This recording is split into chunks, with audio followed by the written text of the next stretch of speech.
What do a simple walk and a speeding train actually have in common? Well, today we're going to break down the hidden physics that governs everything that moves.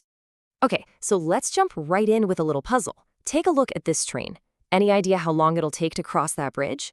To figure this out, we're going to have to build up our physics toolkit piece by piece.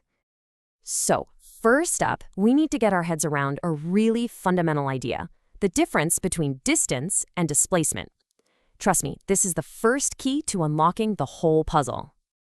So, to really get a handle on this, let's imagine this kid. She starts over at pole B, takes a walk all the way down to pole D, and then she turns around and stops at pole C. Okay, so first things first, what's the total distance she actually traveled? In other words, how much ground did her feet literally cover on this walk? Well, this part's pretty straightforward, right? She went 40 meters from B to C, then another 40 to get to D, and then turned around and walked 40 back to C. Add it all up, and you get a total distance of 120 meters. But here's where it gets interesting. How far is she from where she started? See, that's a totally different question, and it's a huge deal in physics. So get this. Even though she walked 120 meters, her final position at pole C is only 40 meters away from her starting point B. And that direct straight line measurement, that right there is what we call her displacement. So the big idea here is this. Distance is the total path you took, the scenic route. But displacement, that's just the straight line as the crow flies distance from where you started to where you ended up. Here's another way to think about it. Displacement has to include a direction. You can't just say 40 meters. You have to say 40 meters to the east or whatever. That's what makes it a vector quantity. It's got both size and direction. Distance, on the other hand, is just a number. It doesn't care about direction. We call that a scalar quantity. All right, so we've got a grip on distance versus displacement. Now, let's take that same exact logic and apply it to something we all think we know: how fast something is moving. It's pretty much the same distinction. You got speed, which is how much ground you're covering over time. It's based on distance. But then you have velocity, which is how fast your position is changing and in what direction. It's based on displacement. It's basically speed with a purpose. And this really gets to the heart of it. Velocity is simply your displacement divided by the time it took you. And hey, since displacement has a direction, guess what? Velocity does too. It's always pointing in the same direction as your displacement. So, let's circle back to that train from the beginning. We've got the tools now, we can totally solve this. Okay, so here's how it breaks down. For that train to completely clear the bridge, it has to travel the length of the bridge plus its own length. That's a total displacement of 1,000 meters. Since we know its velocity is a steady 20 meters per second, we just do the math and boom, 50 seconds. See? Once you know the concepts, it all just clicks into place. But let's be real. How often does anything move at a perfectly constant velocity?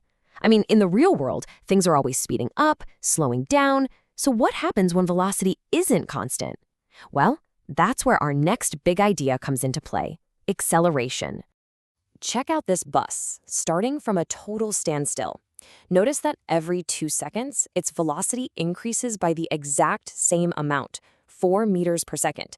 That steady, predictable increase, that's what physicists call uniform acceleration.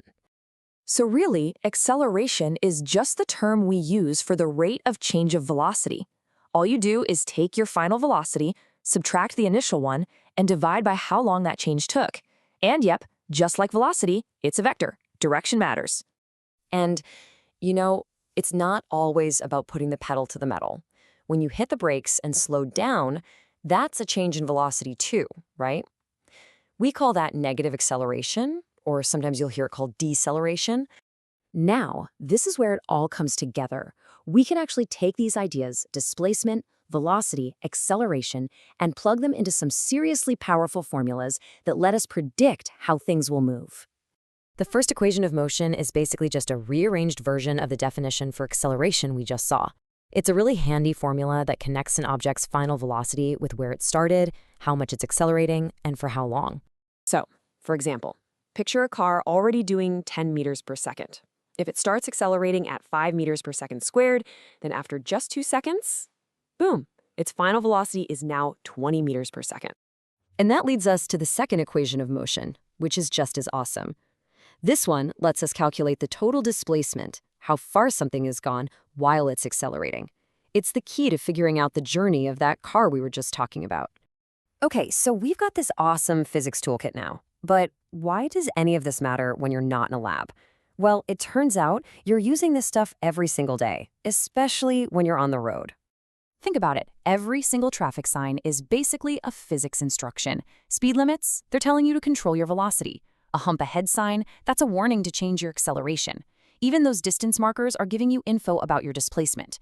See, understanding motion isn't just for tests and textbooks. It's a language that when we all follow it, keeps us safe. So the next time you're out and about, ask yourself, what other physics rules are you following every single day without even realizing it?